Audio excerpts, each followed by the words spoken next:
Hello, আশা করি তোমরা সবাই ভালো আছো। তো আমি যদি পারতাম এই দুইটা এনিমির মেমোরি আমার ব্রেন থেকে বার করে এই দুইটা এনিমিকে আমি আবার দেখতাম।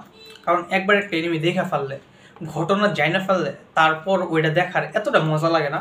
তাও আমি 2-3 বার করে এই এনিমিগুলো দেখছি এবং এগুলো তোমরা দেখলে বুঝবা যে বড়দের মুভির মতো যে এনিমি হয়। তো প্রথমে আমি বলবো হইতেছে ভিনল্যান্ড সাগা। এই এনিমিটা প্লিজ দেখো, এটা দেখলে তুমি বুঝতে পারবা থরফিন নামে একটা বাচ্চা ছেলে কিভাবে ম্যাচিউর হয়ে ওঠে। তার চোখের সামনে তার বাবাকে মেরে ফেলে এবং তার বাবাকে দেখলে বুঝবে একজন রিয়েল ওয়ারিয়রের কোনো অস্ত্র শস্ত্র লাগে না। এই জিনিসটা তোমার শুনে আর মনে যাচ্ছে কি রিয়েল ওয়ারিয়রের অস্ত্র শস্ত্র লাগে না, এটা আবার কি কথাবার্তা, তুমি দেখলে বুঝবা। তো এটা দেখলে তুমি বুঝতে পারবা মানুষ কিভাবে ম্যাচিউর হয়ে ওঠে এবং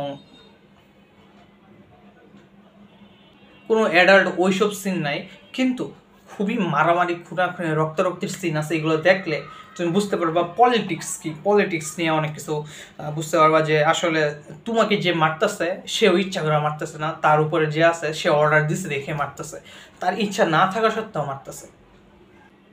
ভিনল্যান্ড সাগাটা দেখো, দেখলে বুঝবা।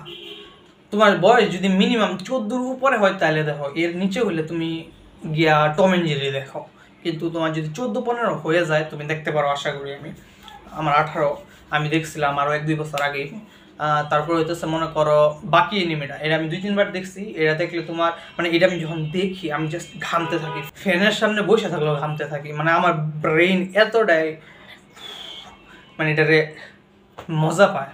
মানে যখন তারা ফাইটগুলো করে, মনে করো একটা ঘুষি দিল, ঘুষি এমন ঘুষি দিবে একদম হাড্ডি গুড্ডি ভাঙে যাবে, রক্তে সেরাবে না। মানে যাদের তোমাদের মধ্যে ওই যে ওইসব মুভি টুভি দেখে মজা পাও যায়, রক্তারক্তি মায়েরা টায়রা ভসকে আলতেছে, গুলি দিতেছে, মানুষ মরে যেতেছে, এইসব টপিক যারা মজা পাও, আমি সেরকম মজা পাই ইংরেজি মুভিগুলো দেখছি। তো ওরকম টাইপের একটা এনিমি হইতেছে বাকি। তো বাকি হানমা কিভাবে স্ট্রংগেস্ট হিউম্যান বিং হয়ে ওঠে এটাই তুমি দেখতে পারবা। আর এনিমিটা শুরু করলে কিভাবে শেষ হয়ে যাবে বুঝবে না।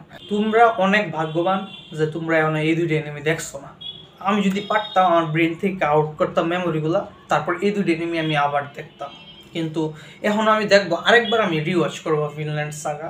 বাকি এনিমিও আমি কিছুদিন পর পর দেখি। মানে এই দুইটা এনিমি অনেক জোস লাগছে আমার ভাই, তাই আমি তোমাদেরকে বললাম তোমরা দেখতে পারো। আর দেখা তুমি মনে মনে বলবো আমার যে রোহন ভালোই বলছে দেখি আজকে এই দুইটা এনিমি দেখতে পারতেছি। ওকে।